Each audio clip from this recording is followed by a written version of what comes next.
The Middle East is a powder keg, and the fuse has been lit. Tensions between Israel and Iran have reached a fever pitch, escalating rapidly in the wake of the assassination of Hamas leader Ismail Haniyeh. The United States, a staunch ally of Israel, has responded with a show of force, dispatching warships and fighter jets to the region. The situation is incredibly volatile. Mistrust runs deep, and any miscalculation could have catastrophic consequences. The international community has issued urgent calls for restraint, urging all parties to step back from the brink.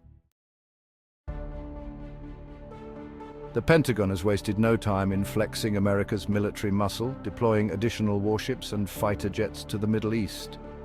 The USS Gerald R. Ford, a nuclear-powered aircraft carrier, has been ordered to the region, a potent symbol of American power projection. The carrier, escorted by a flotilla of destroyers and cruisers, brings with it an arsenal of advanced weaponry. The deployment is a clear signal to Iran and its allies that the United States is prepared to use force to protect its interests in the region. The Biden administration has stated that the deployments are a precautionary measure intended to deter further aggression and maintain stability. However, critics argue that it could further inflame tensions and increase the risk of a wider conflict.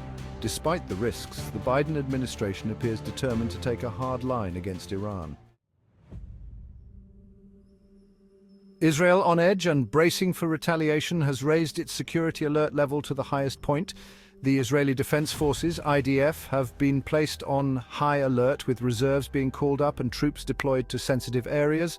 Iron Dome missile defense batteries have been deployed around major cities. The assassination of Ismail Haniyeh has shaken the Israeli public, evoking memories of past conflicts.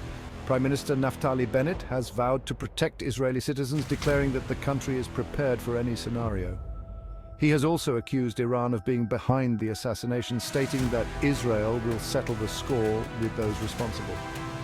Recent clashes between Israeli police and Palestinian protesters at the Al-Aqsa Mosque compound have further inflamed tensions. The possibility of further violence in Jerusalem is a source of deep concern. The assassination of Ismail Haniyeh, the leader of Hamas, sent shockwaves through the region. Haniyeh, a shrewd politician and a polarizing figure, was a key player in the Israeli-Palestinian conflict. His death has removed a key figure from the equation, leaving a dangerous vacuum. Initial reports suggested that he was killed in an Israeli airstrike on a safe house in Beirut. Iran, Hamas's patron, has blamed Israel for the killing, vowing to take revenge. Haniyeh's assassination is a major escalation in the long-running conflict between Israel and Hamas. The killing has inflamed passions on both sides, making a resumption of hostilities more likely. Hezbollah, the Lebanese militant group backed by Iran, has vowed to avenge Haniyeh's death. As tensions escalate in the Middle East, the international community watches with a mixture of apprehension and impotence. World leaders have issued urgent calls for restraint, urging all sides to step back from the brink. The United Nations Security Council has been unable to agree on a joint statement condemning the violence. The United States has blocked efforts to censure Israel for its actions, while Russia and China have accused the West of hypocrisy. The European Union has expressed its grave concern about the situation and called for a de-escalation of tensions. However, the bloc's ability to influence events on the ground is limited.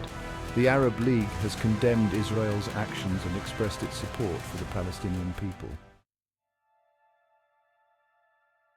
In the heart of this maelstrom, a glimmer of hope flickers, the possibility of peace. Quietly behind closed doors, diplomats are working tirelessly to broker a ceasefire.